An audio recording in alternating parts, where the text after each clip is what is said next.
आज के टाइम पैसा कमाना आसान हो गया है, लेकिन बचाना मुश्किल। इंस्टाग्राम की स्टोरी तो 24 घंटे में चली जाती है, पर ईएमआई 5 साल रहती है। तो आप 24 घंटे की स्टोरी के लिए क्यों 5 साल की ईएमआई मान रहे हो? अब पीछे मैंने को देखा लबूबू डॉल्स 30-40 डॉलर की कोई डॉल सी है बस।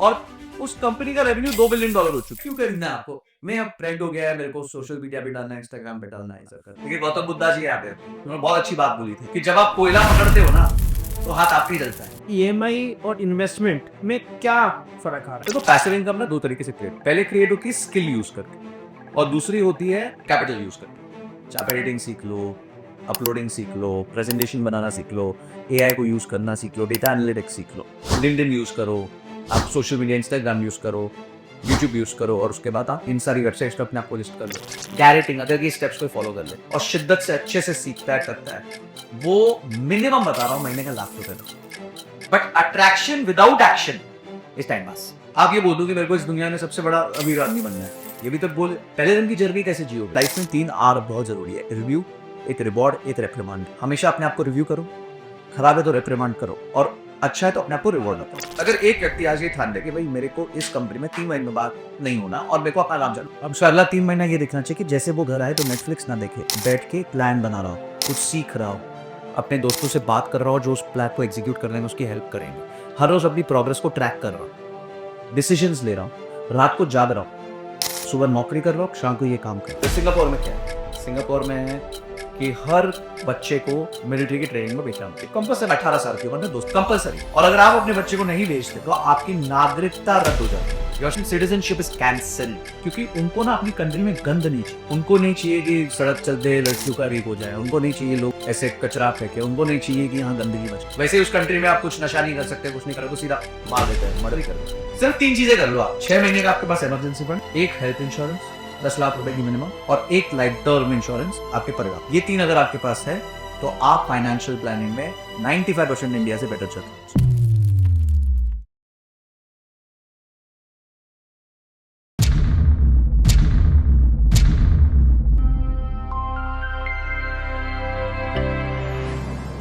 संजय सर बहुत स्वागत है पॉडकास्ट बाबा में। Thank you so much Anmol, thank you so much. कैसे हैं आप? बस एकदम बढ़िया। बहुत टाइम बाद आपसे आज मुलाकात हो रही है मेरी, और तब से स्टॉक मार्केट ऊपर नीचे इतना हो चुका है, मैंने कहा भैया को बुलाना पड़ेगा। फिर मैं आपको कह रहा था भैया ही बोल रहा कौन सी बात करता हूँ, मुझे इतना मजा आता है ऐसा बात करके, स्टॉक की टिप्स भी लेता रहता हूँ मैं आपसे।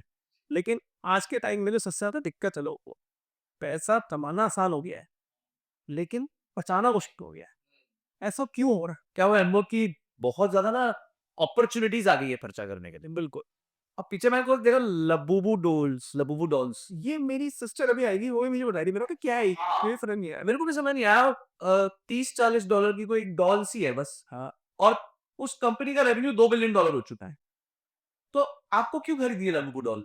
मतलब क्या है ये? कब क्यों खरीदना है आपको? मैं अब ट्रेंड हो गया है, मेरे को सोशल मीडिया पे डालना है, इंस्टाग्राम पे डालना है, ये सब करना है। तो ये जो ट्रेंड को लेके लोग जो ट्रेंड बेस्ड शॉपिंग करने लग जाते हैं ना, उनके लिए प्रॉब्लम थी, वो नहीं रोक पाते अपने आप। अब देखो फोन कंपनी का काम है, हर साल फोन लाएंगे, अगले साल अगले महीने सैमसंग का फोन आ जाएगा, उसके 2 महीने बाद एप्पल का नया फोन आ जाएगा। एप्पल कुछ नई कहानी कर देगा कि 16 के बाद 17 में हमने कैमरा को छोटा कर दिया, फिर 12 कर दिया, फिर वापस छोटा कर दिया, वापस वो चलता रहता है। सुन, that doesn't mean you have to change the point. मैं आज भी 12 प्रो मैक्स यूज करता हूँ क्योंकि मुझे नहीं लगता, दिखा देता हूँ, 12 प्रो मैक्स यूज करता हूँ क्योंकि मुझे नहीं लगता उसके बाद कुछ मेजर चेंज हुआ है कि जिसके लिए मेरे को फोन पूरा चेंज करना पड़ जाए। तो अगर मैं रोक सकता हूँ अपने आप को, जो अफोर्ड भी कर सकता है, हाँ मतलब कोई परेशानी नहीं है, मतलब कि जैप्टो से आ जाएगा। कि अभी हम ऑर्डर करके देख सकते हैं कि 10 मिनट में आ रहा है नहीं आ रहा, वो आ भी जाएगा। लेकिन आप जब भी नहीं कर रहे हो, तब भी नहीं कर रहा क्योंकि मेरे को लगता है कि भाई जरूरत है। तो जो फंक्शनैलिटी मेरे को चाहिए वो फंक्शनैलिटी मेरे को वहां से मिल रही है।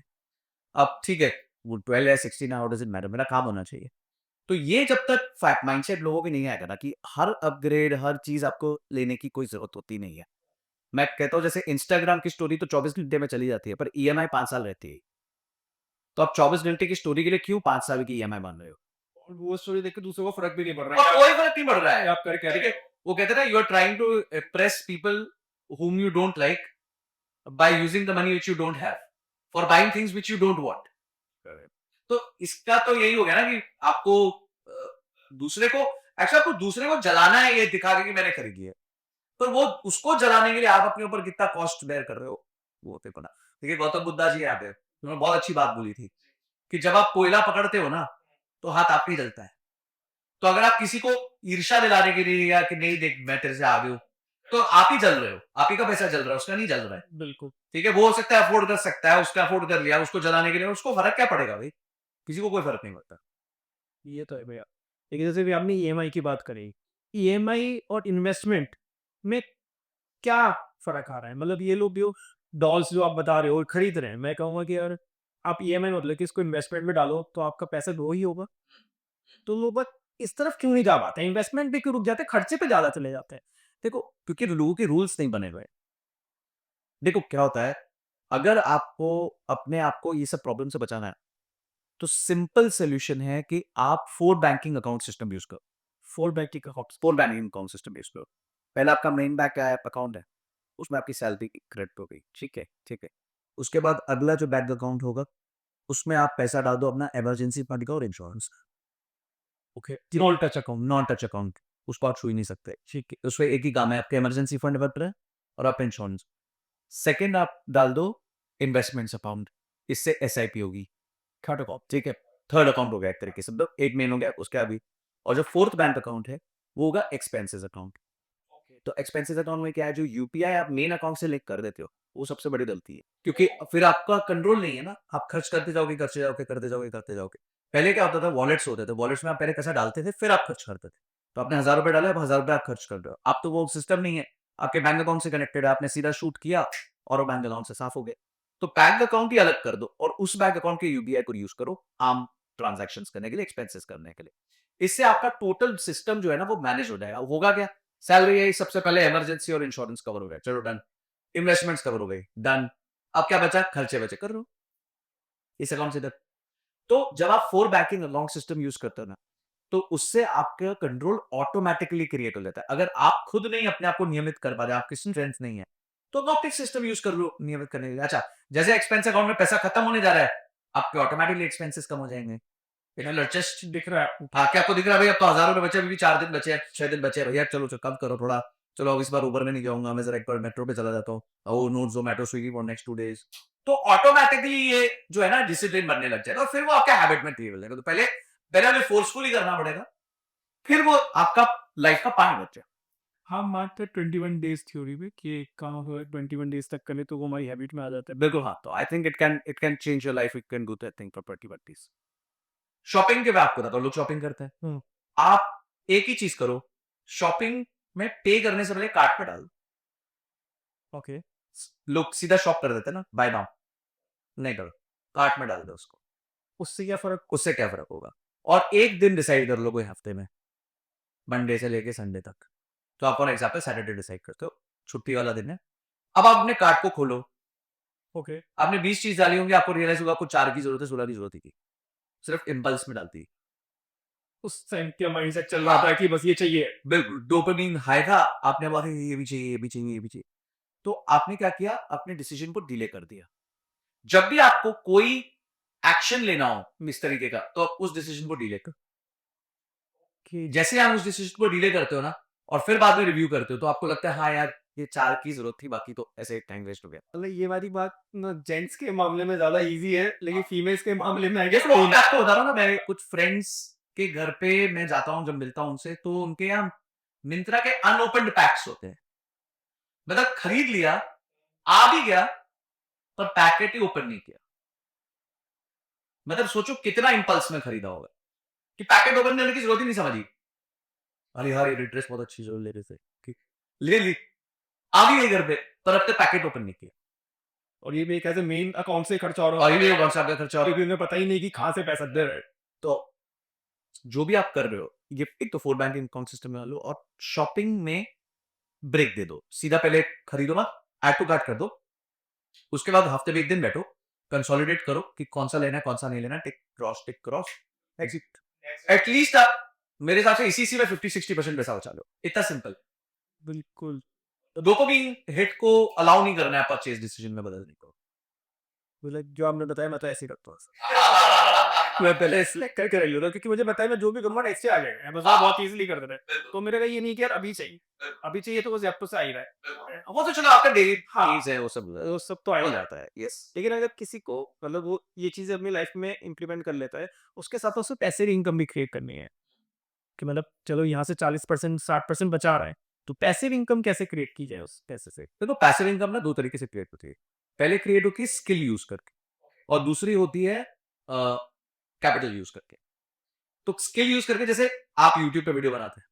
अब आपने वो वीडियो 3 महीने पहले बनाई, वो भी पैसा कमा रही है, आज भी पैसा कमाती है। तो वो पैसिव इनकम है।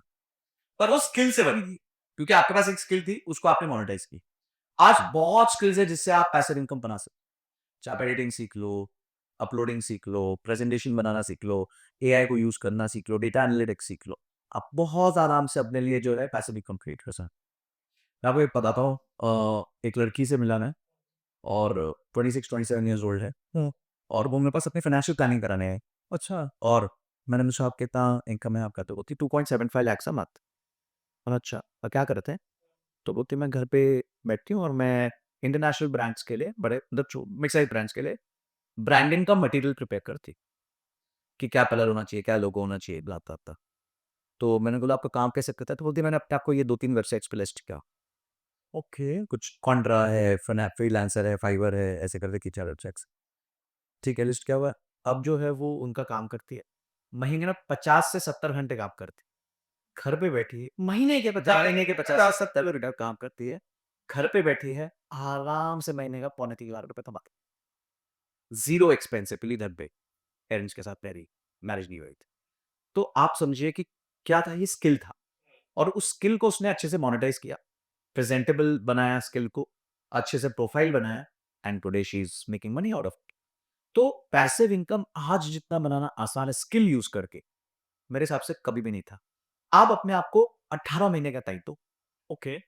एक स्किल सीखो, कोई भी एक अच्छी स्किल सीखो। फॉर एग्ज़ाम्पल एआई को यूज़ करना सीखो, फॉर एग्ज़ाम्पल जैसे ब्रांडिंग का वो सीखो। आप जाके देखो फाइवर पे, कॉन्ट्रा पे, कौन से स्किल के सबसे ज़्यादा पैसे मिल रहे हैं, किस तरह के काम के सबसे ज़्यादा पैसे मिल रहे हैं। ठीक है, वहाँ पता चल जाता है कि ये वाले स्किल के ये काम करने के सबसे ज़्यादा पैसे मिल रहे हैं। आपको 5-6 स्किल आइडेंटिफाई कर लो। उसमें से आपको सबसे ज़्यादा आपका इंटरेस्ट इसमें दिख रहा है, क्लोज़ेस्ट, वो चेक कर लो। उसका कोई ना कोई मार्केट से कोर्स कर लो, सीख लो। कोर्स नहीं करना है तो ये चैटजीपीटी से सीख लो, यूट्यूब से सीख लो, जैसे सीखना है सीख लो, पर सीख।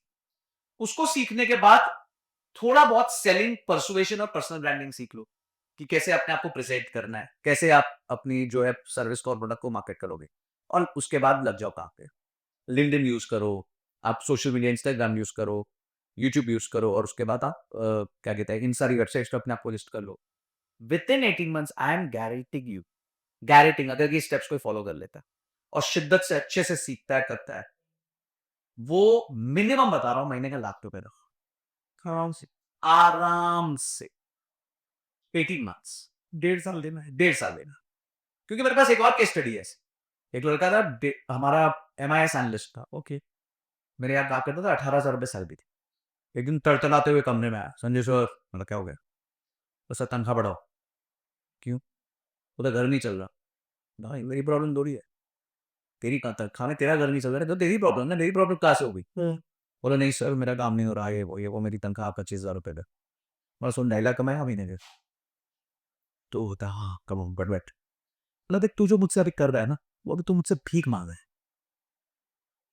तू मेरे लिए क्या वैल्यू ऐड करेगा, तूने तो बताया ही नहीं। तू बोल रहा है सर 18 का 25 कर दो, किस बात का करूं? मुझे कुछ वैल्यू तो मिली। मुझे वो वैल्यू ऐड करना मेरी लाइफ में। सही बात। नहीं तो मैं दूसरा लड़का गया तो 18,000 में। देखिए, आप प्लीज किसी चीज का बुरा नहीं मानिए, क्योंकि ये सौदा है, ये ट्रांजैक्शन है। मैं उससे बहुत प्रेम करता था इसलिए उसको मैंने गाइड नहीं दिया। बिल्कुल। मतलब देख तू काम कर, तू एमआईएस है, एमआईएस जो है इससे तेरे को सैलरी नहीं बनेगी। तेरे को थोड़ा सा डेटा साइंस साइंटिस्ट, थोड़ा प्रेजेंटेशन बनाना, थोड़ा डैशबोर्ड्स बनाना, डेटा को इंटरप्रेट करना, ये सीखेगा तो तू वैल्यू ऐड कर पाएगा, इनसाइट्स दे पाएगा। मैं मेरी डिसीजन मेकिंग में मुझे मदद कर पाए, ठीक है। उससे एक कोर्स किया ₹70,000 का कोर्स, 7,000 वो ईएमआई वीएमआई मिल रही है उसको, आराम से उसने 12 महीने में 5,000 की ईएमआई दे के कोर्स। धीरे धीरे धीरे धीरे उसने कोर्स किया और वो कोर्स में उनको ये भी सिखाया गया कि भाई कैसे आप अपने आप को ब्रांड करोगे, कैसे अपना प्रोफाइल बनाओगे, लिंक्डइन पे कैसे बनाओगे, इस पे कॉटल और ए टू जेड, पूरा ए टू जेड सिखाया, स्किल के साथ साथ लेवरेज भी सिखा दिया। कि स्किल को मल्टीप्लाई कैसे कर, पैसा कैसे कर, ऑनेटाइज कैसे कर। प्लस पॉइंट आगे ये भी आप मतलब उसने यूट्यूब पे चैनल चालू किया और एक्सेल के और डेटा एनालिटिक्स के हैक्स डाल देगा। कुछ समय में उसका यूट्यूब चैनल करीबन 25-30 हजार सब्सक्राइबर्स पहुंच गया। फिर उसने अपना एक बैच लॉन्च कर दिया कि मैं अब आपको पढ़ाऊंगा 3000। उसके पहले बैच में 68 एडमिशंस में 3000 इंटू 60 इज 1,80,000। उसी टाइम उसने अपना जो प्रोफाइल है वो कॉन्ट्रा पे अपलोड की। उसको यूएस से काम आने लग गया, महीने का $1000 का काम तो वहां से के कितना हो गया 80,000 वापस। तो 1,80,000 इधर 80,000 2.5 लाख के आसपास महीना। काम कितना कर रहा है 50 घंटा 70 घंटा। मेरे साथ कितना करता था 250 घंटा। नौकरी थी ना। माइंडसेट भी था लेकिन आपने सही टाइप उसका माइंडसेट चेंज माइंडसेट चेंज किया। आज वो इतना रिलैक्स है, अब उसको पता है मैं बटन दबाऊंगा मैं 5 लाख पे भी पहुंच सकता हूं। अब उसको इतना कॉन्फिडेंस आ गया। तो जो लड़का 18,000 से 25,000 के लिए भीख मांग रहा था, आज वो 2.5 लाख से 5 लाख करने में उसको एक चुटकी लगेगी। खुद बोलता है तो सर अपने लिए क्या है, 2 वीडियो ज्यादा बनाता है, 60 ही देगा, 200 एडिक्शन आ रहे। So it is his choice today. पर उसने उसके लिए मेहनत करी, 18 महीने उसने सर झुका के मेहनत करी उस चीज।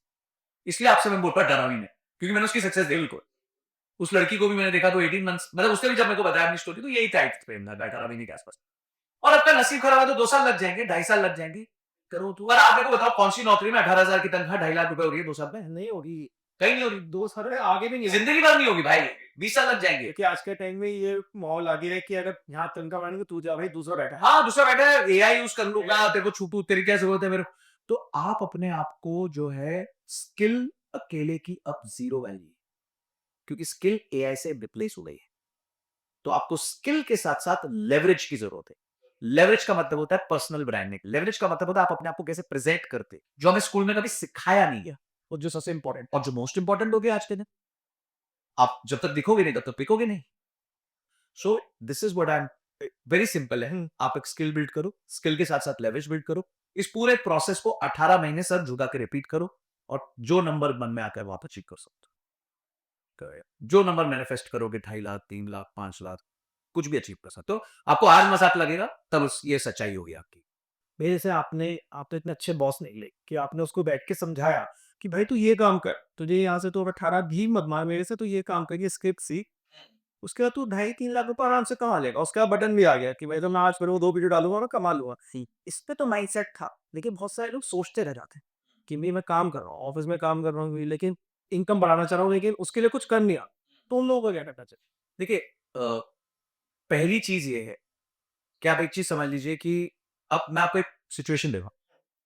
आज एक 20 ईयर ओल्ड लड़का है, 22 ईयर ओल्ड बच्चा, ठीक है।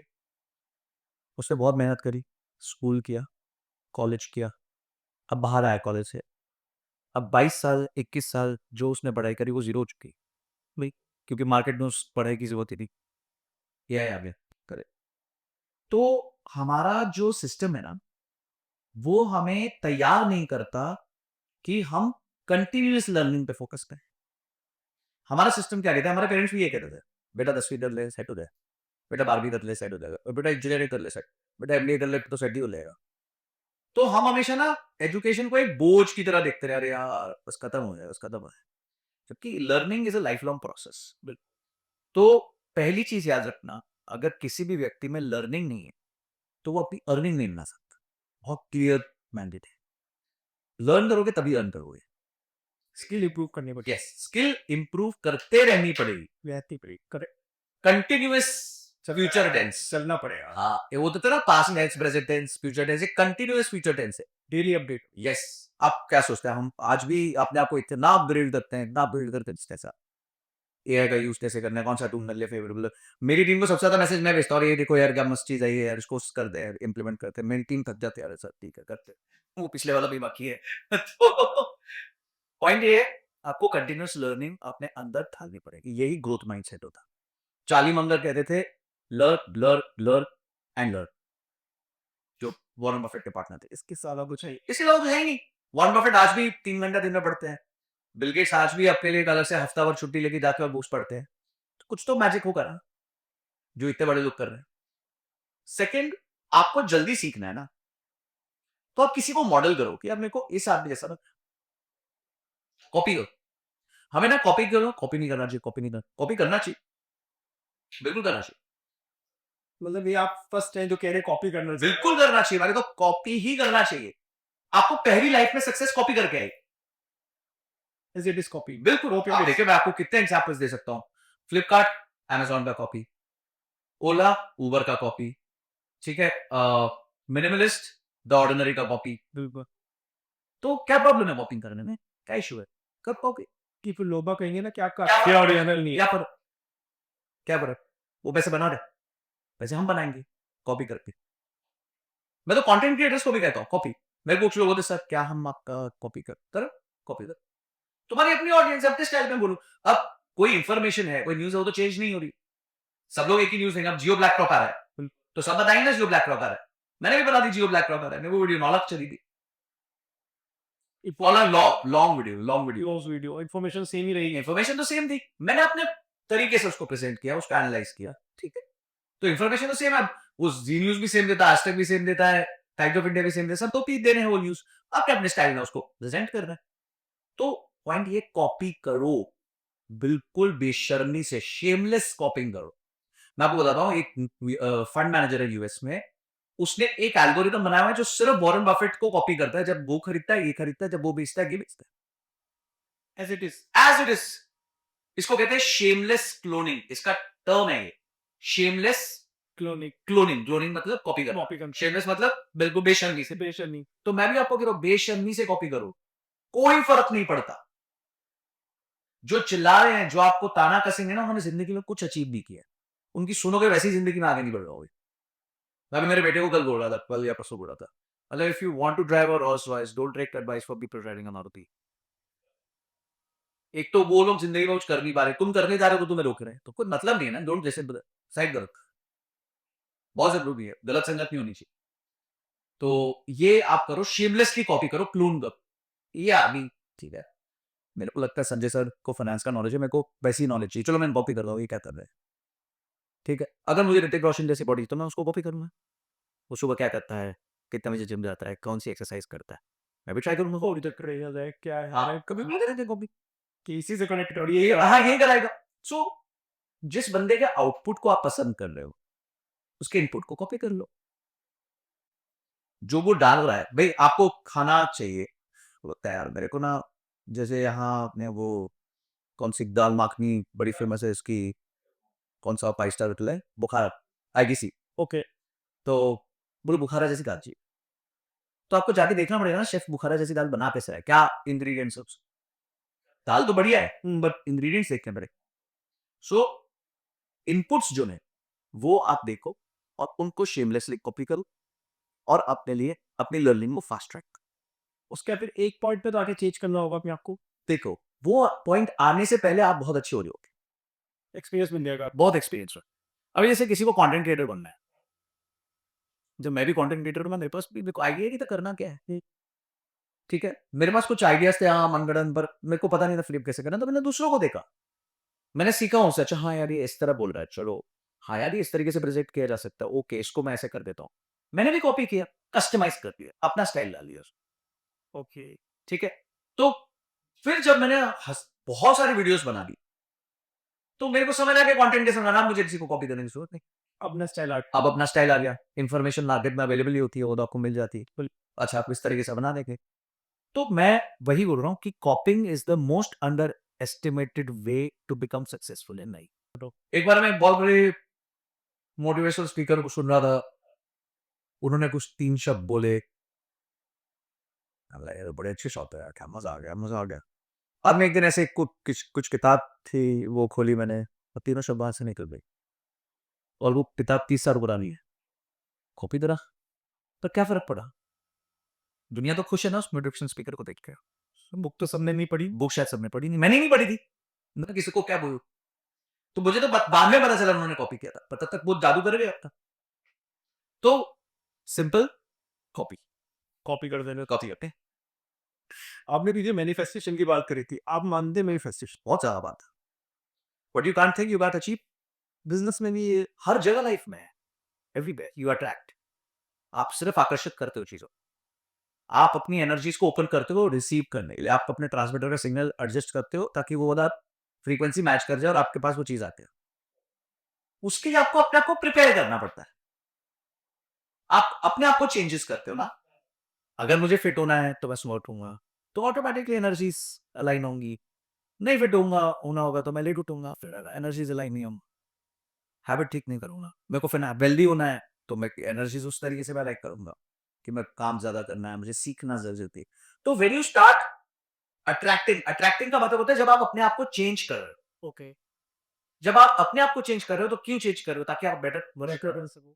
तो क्यों चेंज कर रहे हो? अच्छा, आपका कोई गोल होगा लाइफ में कि यार मुझे जो है महीने के 5 लाख रुपए कमाने हैं, ये गोल हो सकता है आपका संदीप। या हो सकता है मुझे बेटर रिलेशनशिप में जाना है, वो एक गोल हो सकता है संदीप। या फिर हो सकता है कि यार ये जॉब मेरे को नहीं चाहिए, मेरे को इस माइक्रोसॉफ्ट में काम करना है। तो आप अट्रैक्ट करोगे ना माइक्रोसॉफ्ट, आप वो चीजें करोगे जो जरूरी होंगी माइक्रोसॉफ्ट में घुसने के लिए। You will change your self. और जो जॉब कर रहा है उसको कुछ अपना करना है तो वहां से निकलने के लिए वो सोचेगा तो वो अपने आप को चेंज करेगा। वो क्या चेंज करेगा मैं बताता हूँ। अगर एक व्यक्ति आज ये ठान ले कि भाई मेरे को इस कंपनी में 3 महीने बाद नहीं होना और मेरे को अपना काम चालू कर, तो उसका अगला 3 महीना कैसा दिखना चाहिए? अब उसका अगला 3 महीना ये दिखना चाहिए कि जैसे वो घर आए तो नेटफ्लिक्स ना देखे, बैठ के प्लान बना रहा हो, कुछ सीख रहा हो, अपने दोस्तों से बात कर रहा हो जो उस प्लान को एग्जीक्यूट करने में उसकी हेल्प करेंगे, हर रोज अपनी प्रोग्रेस को ट्रैक कर रहा हो, डिसीजंस ले रहा हूँ, रात को जाग रहा हूँ, सुबह नौकरी कर रहा हूँ, शाम को ये काम कर। तो वो क्या कर रहा है? अब वो सक्सेस को अट्रैक्ट कर रहा है, अपने ऊपर वर्क भी कर अपने ऊपर वर्क कर रहा है, अपने आप को इम्प्रूव कर रहा है। तो अट्रैक्शन बहुत इंपॉर्टेंट है, लॉ ऑफ अट्रैक्शन बहुत इंपॉर्टेंट है, आप अट्रैक्ट ही कर सकते हो। But attraction without action is time pass. ओ मेरे को करना है, ये करना है जी, अच्छा ठीक है, वो जॉब छोड़ना है मेरे को, 3 महीने बाद खुद का चालू करना है। अगले दिन नए नेटफ्लिक्स देख रहे जाके रात को घर पे लाश की तरह बैठिए, और आपकी कब्र अब 3-4। यही बात हो गई। तो फिर कैसे चेंज, तो कैसे अट्रैक्ट करोगे आप? आपकी बोल्स ही बड़े लिए ना उस टाइम पे बस। नहीं, गोल्स बड़े हैं, एक्शन नहीं है। गोल तो है ना, गोल गोल में होनी तो तो ये एक्शन नहीं। देखिए पहले लोग बाग कहते थे, अब भी कहते हैं कि अपना बोल बड़ा रखो, आपके एक्शन कामयाब हो जाएंगी। नहीं होते, नहीं होते। और यहां पे आपको मैनिफेस्टेशन को लैडर रखना पड़ता है। आप ये बोल दो कि मेरे को इस दुनिया में सबसे बड़ा अमीर आदमी बनना है, ये भी तो बोले हो जाएगा पहले दिन। पहले दिन की जर्नी कैसे जियोगे? वो तो डिमोरलाइजिंग होगी ना। एक दिन काम हुआ, अब तो यार ना अमीर नहीं बना यार, 2 दिन काम किया, अरे यार अमीर नहीं बना अभी तक। आप को गोल्स को वर्क ब्रेकडाउन स्ट्रक्चर देखो ना। बिल्कुल अभी एक ब्रिज बन रहा है, इस लेवल तक पहुंचेंगे, इस लेवल तक पहुंचेंगे, उसके बाद रोड बन रही है, ब्रिज बन रही है। ऐसा तो है नहीं ना कि पहले दिन ही तैयारी होती है कि एंड रोड की क्या है। आपका पहले मूविंग पार्ट्स होता है ना, ये सेक्शन कैसे आएगा, ये सेक्शन कैसे आएगा, सीमेंट कौन डालेगा, रोड कौन डालेगा, बजरी कौन डालेगा, इसका कॉन्ट्रैक्टर कौन होगा, ये कैसा दिखेगा, इसका डिजाइन कैसे होगा, वहां से स्टार्ट होती है करे। तो आपको जो भी आप बोल रहे हो उसका एक वर्क ब्रेकडाउन स्ट्रक्चर देना पड़ेगा और उसको एक टाइमलाइन देना पड़ेगा। टाइमलाइन देना बहुत जरूरी है। कि इस टाइम पे ये चीज अचीव कर, बिल्कुल करनी है भाई, you have to put pressure on yourself. और अगर बाई चांस नहीं होती है तो बचा सके तो करेक्टिव एक्शन लो। कि आपके पैरामीटर्स में आपकी टाइमलाइन में कहाँ गलती हुई है वो चेक करो आपने क्या मिस्टेक करी, कहाँ पे आपकी एफर्ट में कमी रह गई, क्या इतना एफर्ट से ज्यादा एफर्ट की जरूरत थी, या फिर आप गलत को कहते हैं दीवार को धक्का मार रहे थे, मतलब you were doing things which were not required. तो एंड ऑफ द डे आपको ये सब अपना रिव्यू करना बहुत जरूरी है। कि अपना रिव्यू करना बहुत जरूरी है। लाइफ में 3 R बहुत जरूरी है, रिव्यू, एक रिवॉर्ड, एक रेप्रिमांड। हमेशा अपने आप को रिव्यू करो, खराब है तो रेप्रिमांड करो, मतलब अपने पे पेनल्टी लगाओ, और अच्छा है तो अपने आप को रिवॉर्ड भी करो। अपने पे पेनल्टी कैसे है? मैं उसका एक बहुत अच्छा एग्जांपल देता हूँ। Have you seen this movie called भाग मिल्खा भाग? देखिए, कुछ वो ऑस्ट्रेलिया रह जाता है, और ऑस्ट्रेलिया जाता है तो एक लड़की मिलती है, तो उसके साथ वो चालू हो जाता है, बुलबुल बुलबुल मोंगा चलता रहता है, ठीक है। गेम हार जाता है, रेस हार जाता है, क्या करता है उसके बाद? वो वॉशरूम में जाता है, लड़की को पहले तो मना कर देता है मिलने से, वॉशरूम में जाता है, अपने आप को थप्पड़ मारता है, बहुत जोर जोर से थप्पड़ मारता है।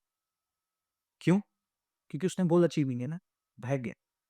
तो ये ना सेल्फ करेक्टिव, इसको रेप्रिमांड कहते हैं। कि मैं नहीं कह रहा अपने आप पे इतना हार्श हो जाओ कि थप्पड़ मारो यार, बट वो एक्सट्रीम था क्योंकि उसका गोल एक्सट्रीम था। उसने एक्सट्रीम एक्शन लिया बिकॉज उसका गोल बहुत एक्सट्रीम था। क्योंकि एक पर्सन की लाइफ में ये वाला पॉइंट कब आता है कि उसको यही लगे कि भाई मुझे जॉब छोड़ के अपना काम करना चाहिए, मतलब कब आना चाहिए, या जिसके पास आ भी रहा है वो तो कर रहा है, लेकिन जिसके पास नहीं आ रहा है, मतलब मैं तो सबको सुझाव देता हूँ यार अपना काम करो, वो सबसे बेटर है। उनके दिमाग में कैसे आ सकती है ये चीज? देखिए, हर जन अपना काम करने के लिए बना भी नहीं। आप ये भी करेक्ट समझ लीजिए, correct. everyone is not made to do their work. Some people are भी, चलो मुझे नौकरी करनी, वहां अच्छा काम कर लो। क्योंकि मल्टीटास्किंग हर कोई नहीं हो सकता। नहीं कर सकते आप, उतना स्ट्रेस नहीं ले सकते। आपको फाइनेंसेस भी मैनेज करने हैं, लोगों को भी मैनेज करना है, मार्केटिंग भी करनी है, प्रोडक्ट भी बनाना है, बहुत कुछ करना है। फिर बहुत कुछ है। आपको लगता है यार मैं नहीं कर सकता, इसलिए जो स्टार्टअप करना चाहता है ना, मैं इसको पहले बोलता हूँ जाके 12 महीने स्टार्टअप में नौकरी करो। पहले समझो तो सही वो कल्चर में तो फिट भी होते हो कि नहीं होते हो। सही बात है। और उसमें उसके सीईओ को देखो वो कर क्या रहा है। वो क्या कर रहा है, उसकी जिंदगी क्या है, उसकी क्या रंजिशें हैं, उसके क्या झगड़े हैं जिंदगी के साथ, वो बेचारा सुबह से लेकर रात तक क्या उसकी मची रहती है। पैसे नहीं है सर कंपनी में, ये नहीं हुआ सर, ये नहीं हुआ सर, वो कारपेंटर नहीं आया सर, ये नहीं हुआ। मतलब कहां से लेके कहां तक की प्रॉब्लम बेचारे खुद को सॉल्व करनी पड़े। If you are up for it then do it. तो कोई भी व्यक्ति को अगर अपना काम चालू करना है, उससे पहले मैं उसको रिक्वेस्ट करूंगा एटलीस्ट 6 से 12 महीने को स्टार्टअप पे तो ओके, छोटे स्टार्टअप पर। एक्सपीरियंस ले बात। हाँ, पर उसको पता पता तो चले मैं इस माहौल में फिट होता हूँ कि नहीं होता हूँ।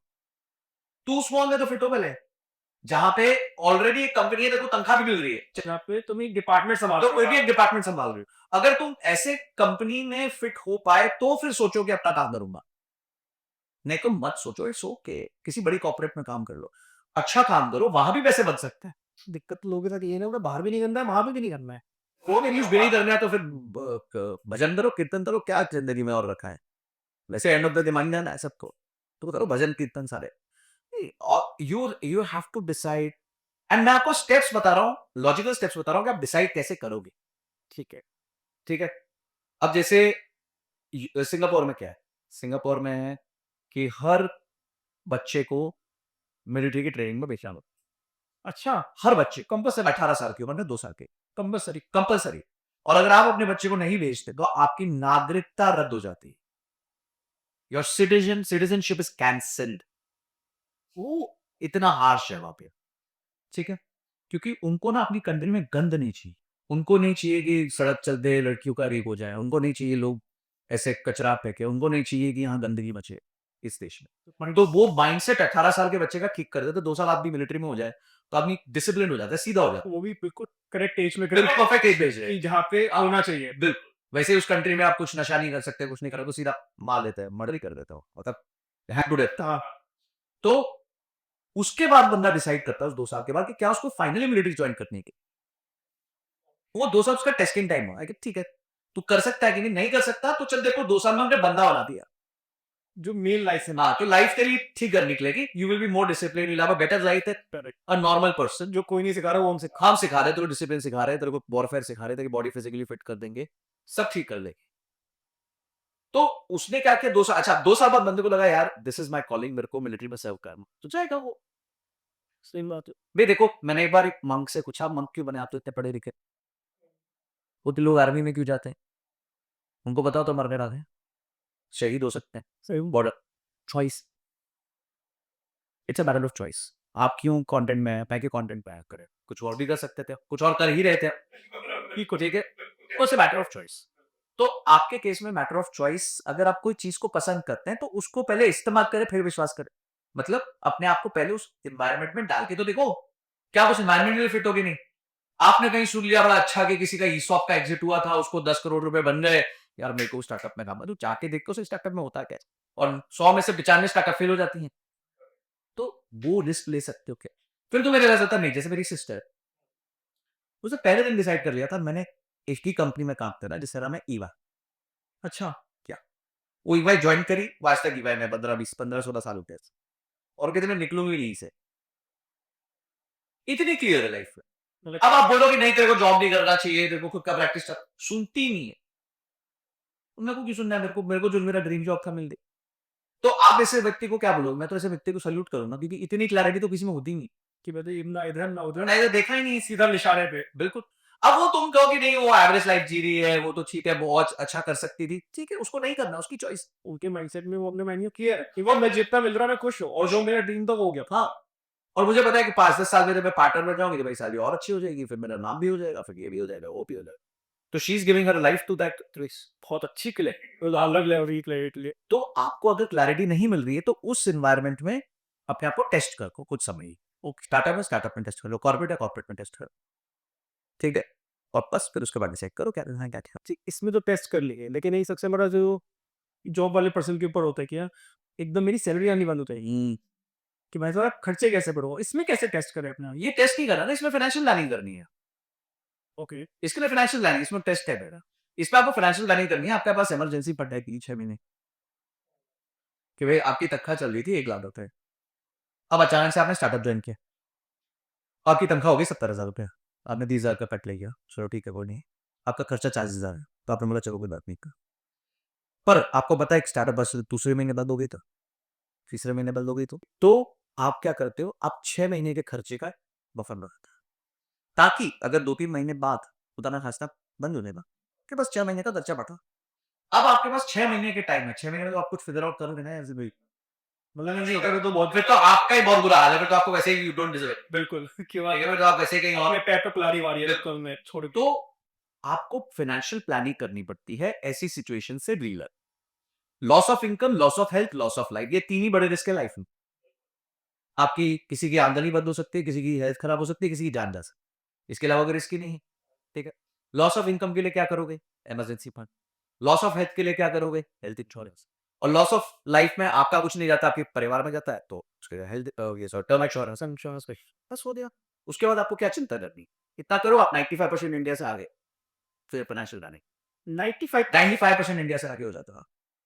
लोग यहाँ पे 75% लोगों के पास वो नहीं है, इमरजेंसी फंड नहीं है।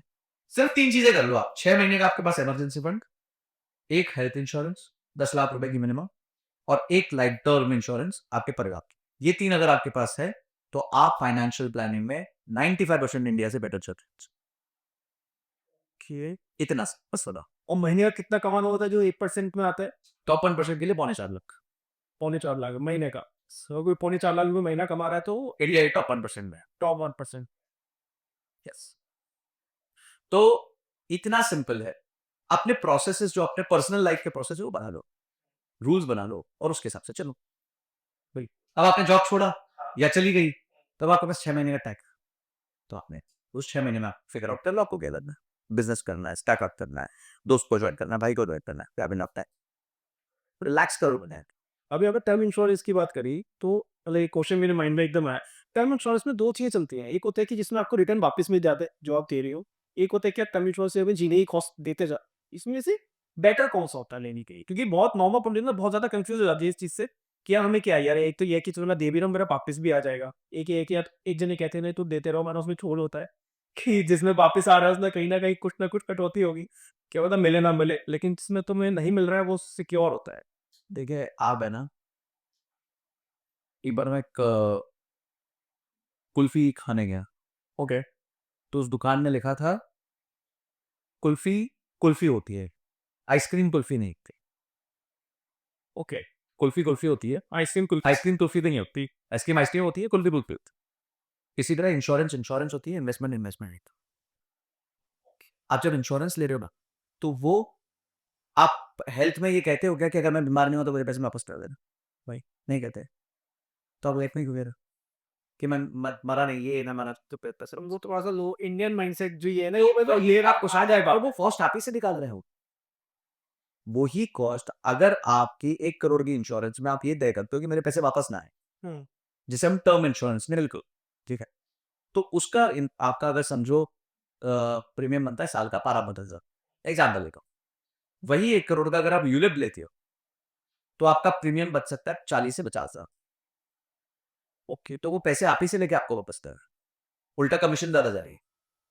दोनों में सेफ कौन सा है?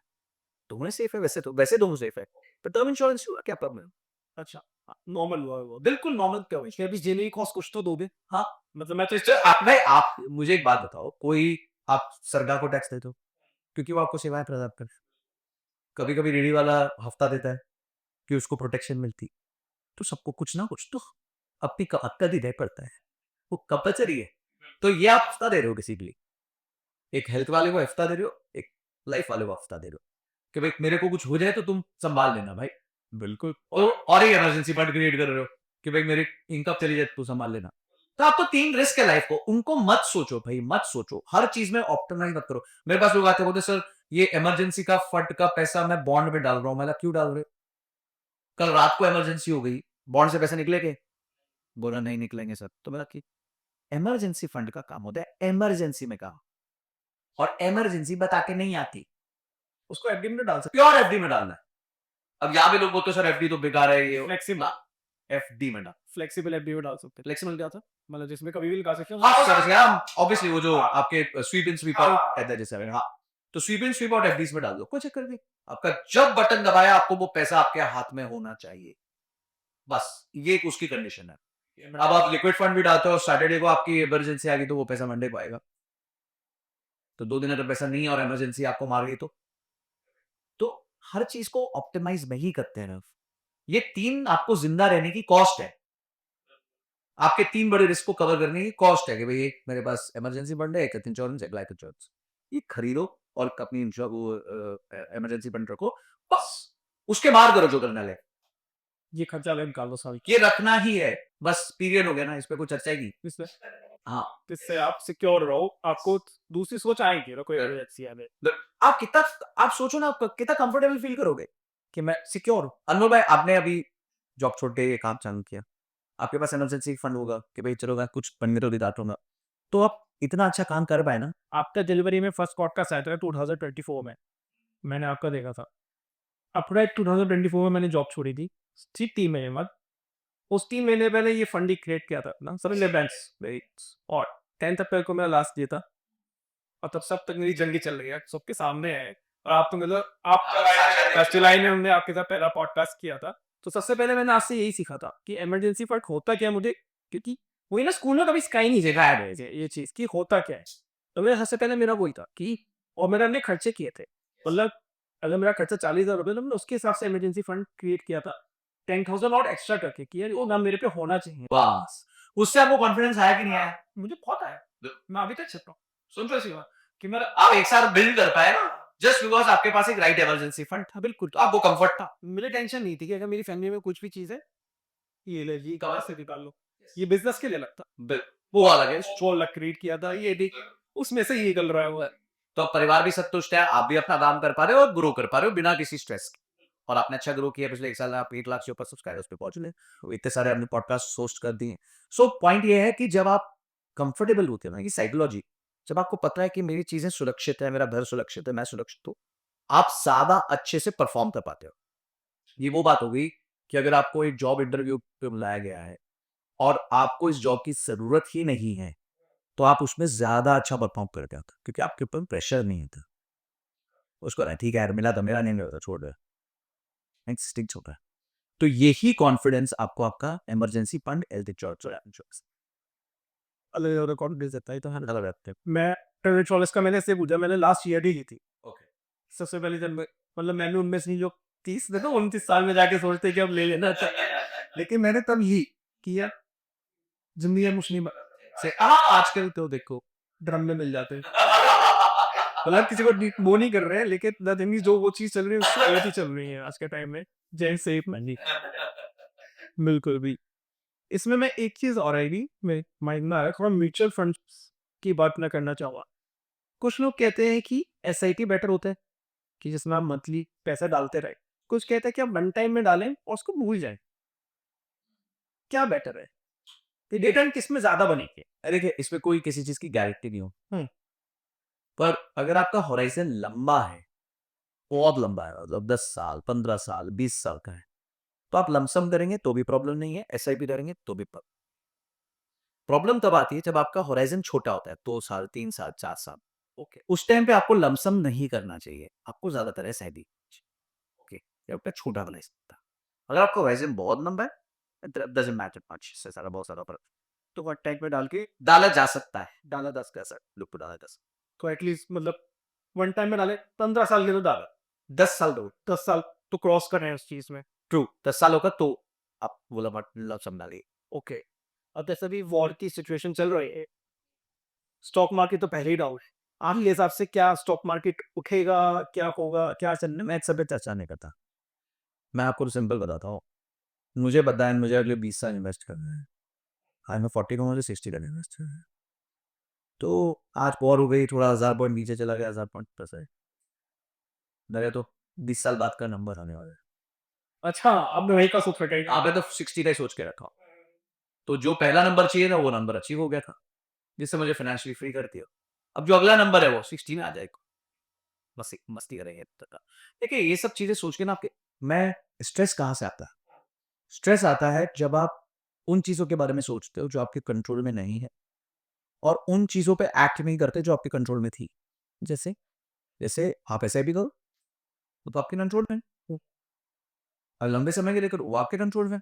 आप रिटर्न्स का भी फोकस कर रहे हो कि मार्केट ऊपर जाएगी नीचे जाएगी वो तो आपके हाथ नहीं लेकिन एक 10,000 वाला बंदा कहता है कि 500 रुपए में क्या ही इन्वेस्ट करूँ, 500 रुपए में मेरा क्या बन जाएगा इसमें? बहुत कुछ बन जाएगा आप जिंदगी भर आप डालते रहो ना 500 रुपए और क्यों 500 रुपए जिंदगी भर 10,000 कमाओगे क्या इतने नजारा दो तब को 12 भी कमाओगे फिर 20 भी कमाओगे फिर 25 भी कमाओगे तो 500 को 5,000 भी करोगे इसलिए स्टार्ट तो करो पहला चेक काटो तो सही क्यों डर रहे हो इतना क्यों डर रहे हो 500 रुपए गुटखा है नहीं खा डाल खाने में तो किसी को परेशानी नहीं होती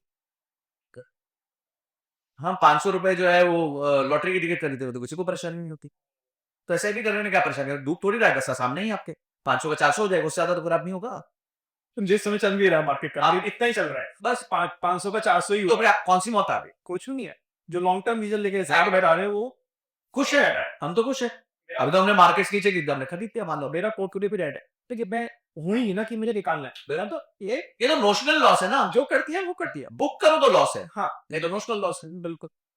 और ऐसी बहुत सिनेरियोज देखे हमने जब मार्केट नीचे गई है फिर वापस ऊपर आई चलता रहता है इसको लेके इतना सोचना मैं से एक एग्जांपल मैंने भी हुंडई के शेयर्स खरीदे। हुंडई का आईपीओ आया था पीछे, वो खुला कैसा सबको पता है, माइनस में, और अभी तक डाउन था। अभी पिछले 2 मतलब महीनों से पिछले 6-7 दिन से ही इतना ग्रो मारा है उसने, एकदम हाइक मारा है। ओके, मतलब अगर कोई होता है भैया दोस्तों ने मिल गया है, हमको तो निकालो भाई। तुम्हारा अगर उतना मैं कहता हूँ सबकी चेक दी अलाउ करनी चाहिए। अगर तुम्हें 2000 का लॉस तुम बुक करके तुम्हें पैसा पहले क्वार्टर में निकाल लो। देखिए मेरा ये भाई मैंने एक बार करके तो मैं इसको 10 साल तक नहीं छेड़ूंगा। मैं इस वाले माइंड से सकता हूँ कि यार कंपनी कहीं नहीं जाएगी, सही सिचुएशंस आती जाती रहती है। सही बिल्कुल सही तो act on things which you can control and don't thinks about things which बच्चों को इन्वेस्टमेंट और फाइनेंशियली स्ट्रॉन्ग कैसे बनाया जाए, मतलब जैसे सिंगापुर में आपने बताया कि उनका माइंडसेट चेंज कर ले कि इंडिया में ऐसी कोई चीज़ नहीं है। अगर किसी पर्सन को अपने बेटे को समझा रहा है, 15 साल के बेटे को, 20 साल के बेटे को या बेटियों को, कि फाइनेंशियली स्ट्रॉन्ग कैसे बने। वैसे आज की जनरेशन बहुत एक्टिव है इस चीज़ों को लेके, लेकिन फिर भी मैं आपसे जानना चाहूँगा जिन लोगों को नॉलेज नहीं है उन लोगों के लिए। बजटिंग सब बजटिंग सिखा दो कंपल से लेकर तो बजटिंग करनी आनी चाहिए जैसे जैसे उनको सबको पेरेंट्स को उनके बच्चों को पॉट वो देना चाहिए पॉकेट मनी ओके, और वो पॉकेट मनी वो कैसे इस्तेमाल करेंगे उसका पूरा खर्चे का उनके पास विश्लेषण होना चाहिए बच्चों जो monthly end of day period इसको सबमिट करेंगे कि भाई मैं हम लोग इस तरीके से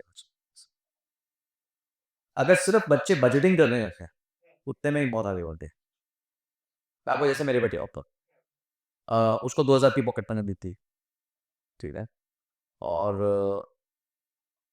एक दिन मेरे पास आया ना, वो बोलता है कि भाई मेहनत बोर्ड चाहिए ओके केविंग करता है तो मेहनत की बोर्ड या बाउंस कुछ ऐसा चाहिए ठीक है तुम्हारे पास कितने पैसे तो मेरे पास भी कुछ नहीं ठीक है तो एक काम करते हैं सेव करते हैं तो बोलता है माउस बहुत महंगा है कितना है 80,000 मतलब एक काम कर 4,000 तू डालो 40,000 मैंने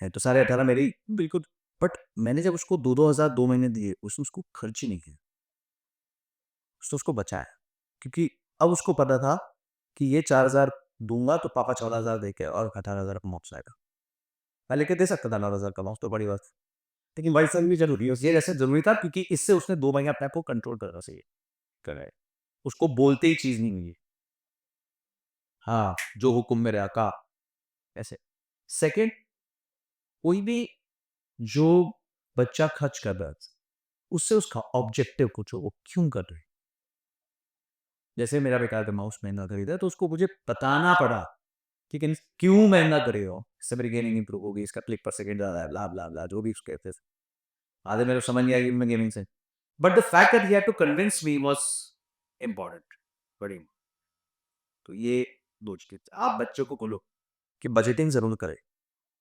पेपर भी लिखिए अपने नंबर्स कोई बड़ी बात है 12,000 15,000 बच्चों को आता ही नंबर्स तो बजटिंग करें और खर्च करने से पहले ये जस्टिफाई करें कि खर्च क्यों कर हर चीज़ नॉर्मलाइज हो जाएगी। अपना भी नॉर्मल चाहिए भैया आज के टाइम में न्यूक्लियर फैमिलीज हैं और मतलब हस्बैंड वाइफ दोनों जॉब कर रहे हैं। इन लोगों को मनी मैनेजमेंट कैसे करना चाहिए? हाँ बहुत बहुत ज़्यादा इश्यू हुआ पड़ा है ये वाला। हाँ देखिए, पहले तो ना समझना पड़ेगा कि आपने शादी ना पैसों के लिए करी थी, ना पैसों के लिए, मतलब you didn't get married for money.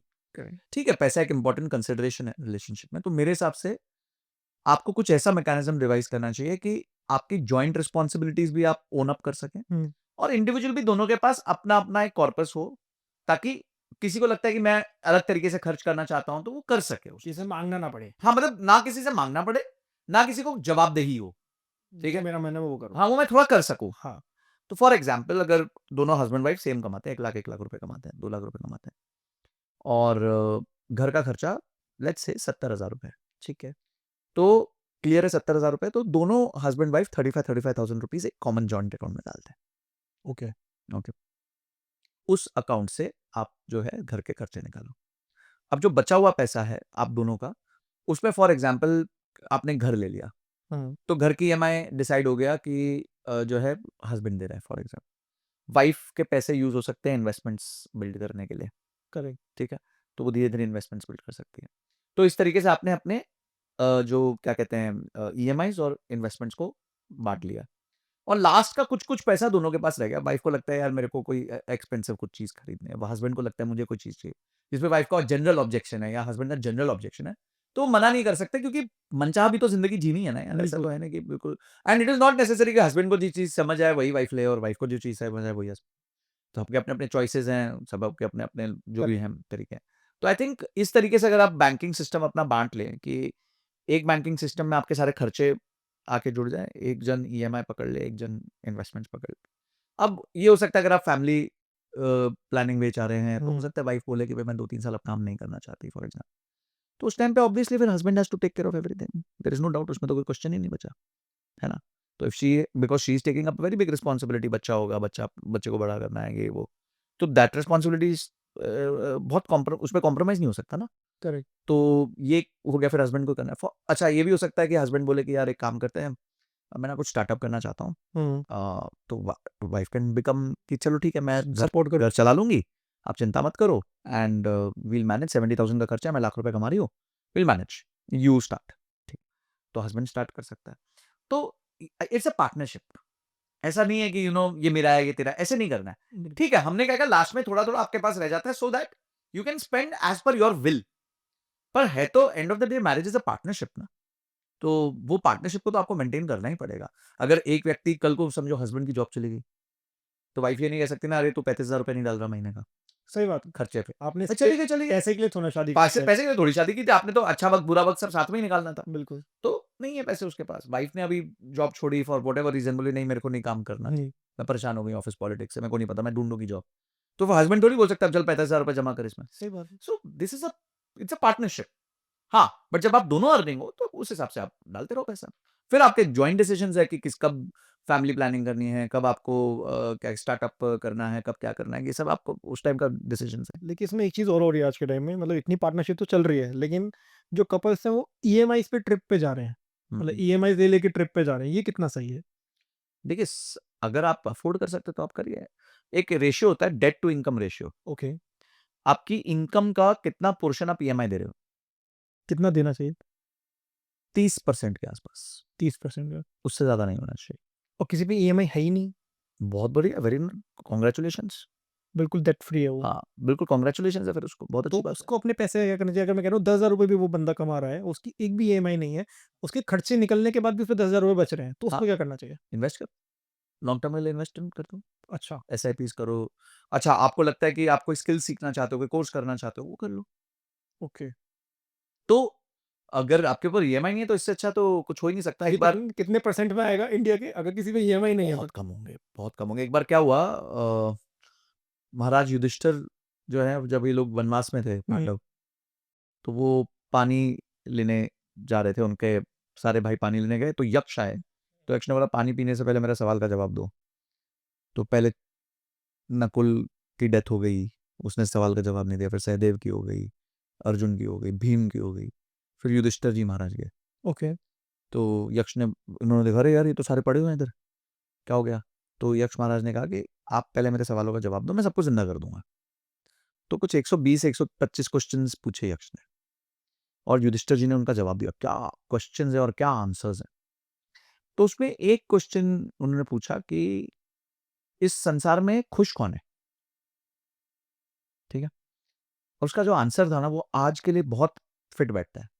Okay. वो कहते हैं एक ऐसा व्यक्ति जो चाहे गरीब हो, हुँ, एक ऐसा व्यक्ति जो चाहे गरीब हो, पर अपने पैसों में जो भी वो जितने भी हैं उसके पास उसमें संतुष्ट हो और जिस पे उधार ना हो। तो आपने क्या कहा? एक ऐसा व्यक्ति से 10,000 ही बचते हैं, पर उसमें ईएमआई नहीं है। ईएमआई नहीं है। ये बहुत बहुत हैप्पी आदमी है भाई, इस दुनिया में सबसे हैप्पी आदमी वही है। तो जवाब युधिष्ठिर जी महाराज ने भी यही दिया था कि चाहे आपकी इनकम कितनी भी कम हो, पर अगर आप इनकम में मैनेज कर पा रहे हो और आपके ऊपर उधार नहीं है, तो you are a very, very happy person. आप ऐसे कौन से 10 लेसन्स लेते हो भगवत गीता से, जो आप अपने ऊपर भी एप्लीकेबल करते हो, बिज़नेस में भी करते हो? 10 तो बढ़िया नंबर, बहुत बड़ा नंबर है। चलो कुछ-कुछ बताता रहूँ। हाँ।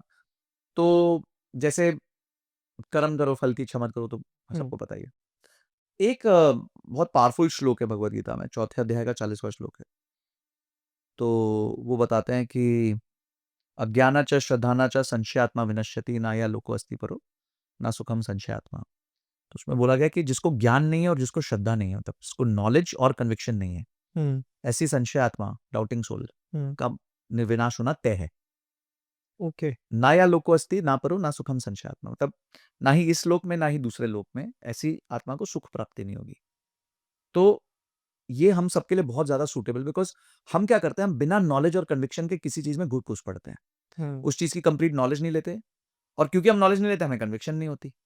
आप देखोगे कुछ सेल्स वाले होते हैं वो अलग ही तरीके से माल बेचते हैं, बिल्कुल। क्योंकि उनकी प्रोडक्ट नॉलेज भी बहुत अच्छी होती है और उनकी कन्विक्शन बहुत होती है, यार मेरे प्रोडक्ट से सामने वाले का जीवन बदल जाएगा।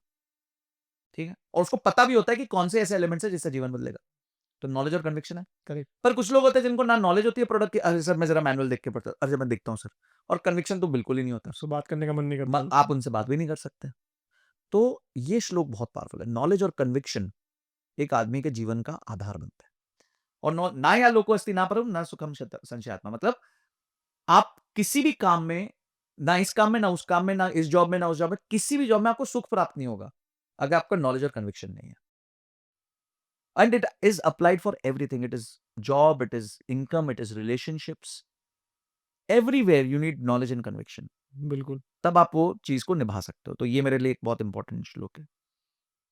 फिर तीसरे अध्याय का 21वां श्लोक है, यदि यद आचार्य श्रेष्ठ जना, मतलब जैसे जैसे लीडर करता है वैसे ही फॉलोअर्स करते हैं। तो एज अ लीडर जब आप कंपनी में होते हो तो आप क्या बात कर रहे हो, कैसे एक्ट कर रहे हो, और लीडर का मतलब इन्फ्लुएंसर भी होता है। मतलब जब हम ऑन स्क्रीन है हुँ, और लाखों लोग हमसे इन्फ्लुएंस हो रहे हैं। अब लास्ट मंथ हमारे जो टोटल व्यूज थे 4 प्लेटफॉर्म्स के मिला के, 2 यूट्यूब 2 हुँ, इंस्टाग्राम, 72 मिलियन, 72 मिलियन, ल ऑस्ट्रेलिया की पॉपुलेशन से ज्यादा लास्ट मंथ का था। लास्ट मंथ का था, मतलब 7 करोड़ 20 लाख व्यूज थे। हुँ, तो इतना बड़ा इम्पैक्ट जब आप क्रिएट करते हो तो you have to be very careful of what you are speaking. Correct. ठीक है, अभी आपने रिसेंटली देखा है, हुँ, इतने बड़े इन्फ्लुएंसर ने एक चीज गलत बोली थी तो उसकी बहुत धुलाई हुई, नाम खराब हुआ, क्योंकि उसका इन्फ्लुएंस आता है सोसाइटी पे। तो बहुत ध्यान से बोलना पड़ता है इन सब चीजों को, आप क्या बोल रहे हो क्या नहीं बोल रहे हो। मैंने एक वीडियो करी थी और उसमें ना हल्की सी लूज लैंग्वेज थी, कोई गंदी लैंग्वेज नहीं थी, लूज लैंग्वेज थी, एक वर्ड। ओके। मेरे को नीचे लोगों ने कमेंट में लगा, sir we don't expect this from you. मैंने अपोलोजाइज किया, मैंने बोला आप सही कह रहे हो, मैं आगे से ध्यान रखूंगा। इतना फॉलो इतना मतलब वो मुझसे वो एक्सपेक्टेशन रखते हैं, कि आप ये नहीं बोलो। आप ये वर्ड मत यूज करना प्लीज, मतलब आप कुछ और वर्ड यूज कर लो, बट ये वर्ड आपसे अपेक्षा नहीं। अगली चीज है भगवत गीता के 16वें अध्याय के पहले 3 श्लोक जो हैं, उसमें ना 28 कैरेक्टरिस्टिक्स बताए गए हैं ओके। कि एक अच्छे आदमी के 28 कैरेक्टरिस्टिक्स क्या होते हैं। वो सारे तो याद नहीं है मेरे को, हुँ, बट वो ये कि ईर्ष्या नहीं करना है, आपको क्या कहते हैं, हम्बल रहना है, विनम्र रहना है।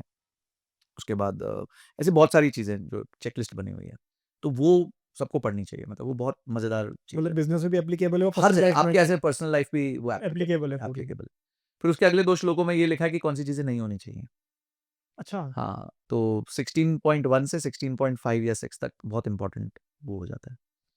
फिर उसके बाद 6th चैप्टर जो है भगवत गीता का, हुँ, वो माइंड कंट्रोल पे है। ओके। वो बहुत अच्छा चैप्टर है। तो कभी भी आपका, मैं भी जब मेरा दिमाग घूमने लग जाता है तो हम वो उठा के पढ़ना चालू कर देते हैं।